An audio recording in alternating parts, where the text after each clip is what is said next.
Father Bogdan, we're here at Our Lady of Fatima Church. Firstly, can you tell me, where have you come from?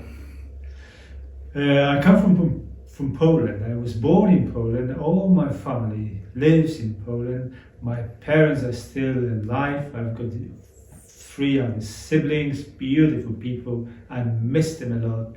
But I'm here in Harlow because this is my second home now. And can you name the town, city or village you're from?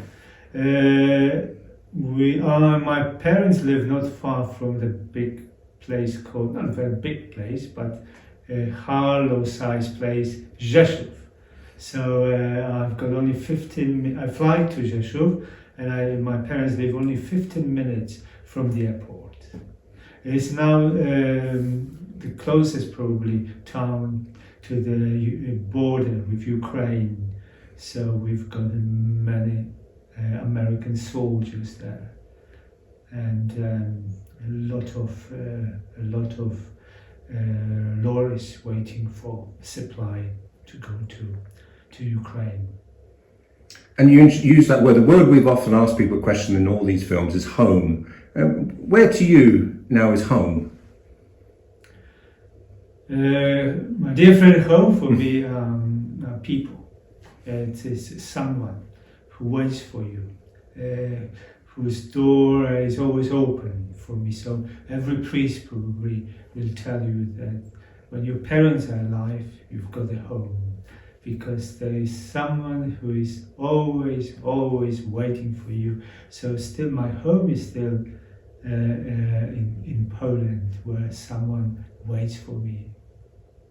So this now takes us to where we are here today at Our Lady of Fatima Church. Have you seen the numbers of the congregation coming here rise and fall, or fall and rise? What's been the history there?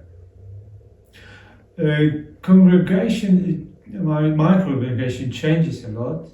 It's become very colourful, beautifully colourful. So we've got a lot of Poles, Filipinos, Indian, few Irish, English. So this is an international congregation, so colourful, so beautiful, so Catholic, because Catholic means universal. And have you changed? Does that mean you have to change your? Now, some people could say that your masses are traditional masses. You know, first reading, second reading, sermon, sacraments, etc. But when it comes to your sermons and or you're changing, has there been a change in the way how you spread your gospel? I can imagine as a Christian, as a Catholic, the roots of these people are the same. We come from the same roots, Christian roots. So our Mass, our Eucharist is not a show. It is usually a celebration which you find the same wherever you go. So I don't find myself too difficult. So I don't have to accommodate too much to the different culture, different people. I know that I have to improve my English all the time. This is the biggest challenge. Speak slowly, and this is the most important challenge facing me, because this is probably what people expect me to.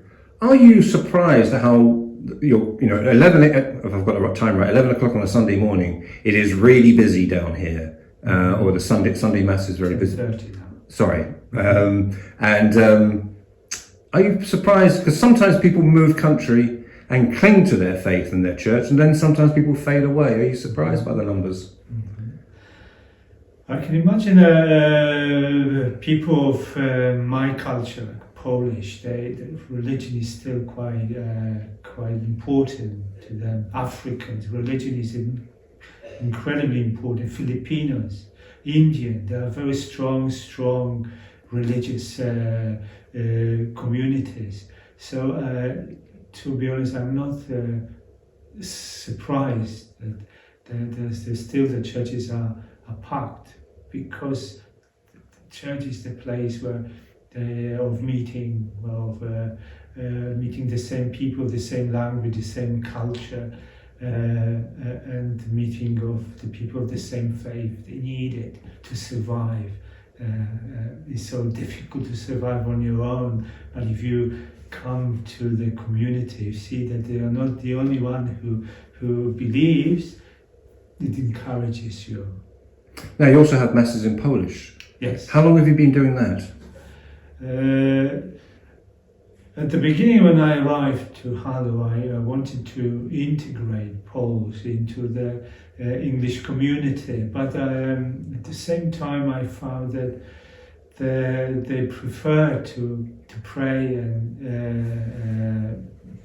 in their own language. They find it extremely difficult to cope with English masses, especially because of the language problem. So many of them were going to the Polish masses, even to Waltham Cross or to London. So to accommodate them, we decided to have a Polish mass and every week. And the Polish celebration, and probably the Polish mass is the biggest out of all masses we've got sometimes. And your church is not only a Fatima, but you're also now St Thomas More. St Thomas More, yeah. And is there Polish mass done at St Thomas More? No, just one. Oh yes, just one. We've got two Indian masses, but they're in their own right.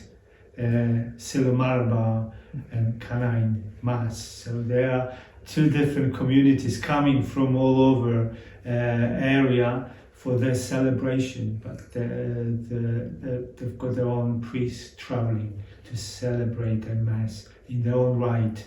So they've got just twice a month different rites. But another Sunday they come to our Sunday Masses. How big, going a little bit back in history now, but how big a boost was it for the Catholic faith in Poland and beyond when Karol Wojtyla became John Paul II? Mm-hmm. Oh, this is our father figure, the person who inspired vocations, my vocation probably. And he was great with youngsters. Very difficult to listen to, but people listen to the person. So he was just enough for him to appear. He was a kind of a saintly figure for Poles, which we to this day is very, very much appreciated. But he had a great influence on Polish youngsters and Polish church, which had a great reputation, great authority during the communist time. And finally, we've just published the results of the census. That said 1 in 5 people in Harlow are non-UK born. And so in many ways your church is a celebration of a sort of global village that Harlow has become, isn't it? My church is a little Harlow. This is every week I just see the real picture of Harlow. Beautiful, colourful people who accept each other, try to live together, have the same roots, sort of the same roots, and it is beautiful to be in Harlow. Beautiful.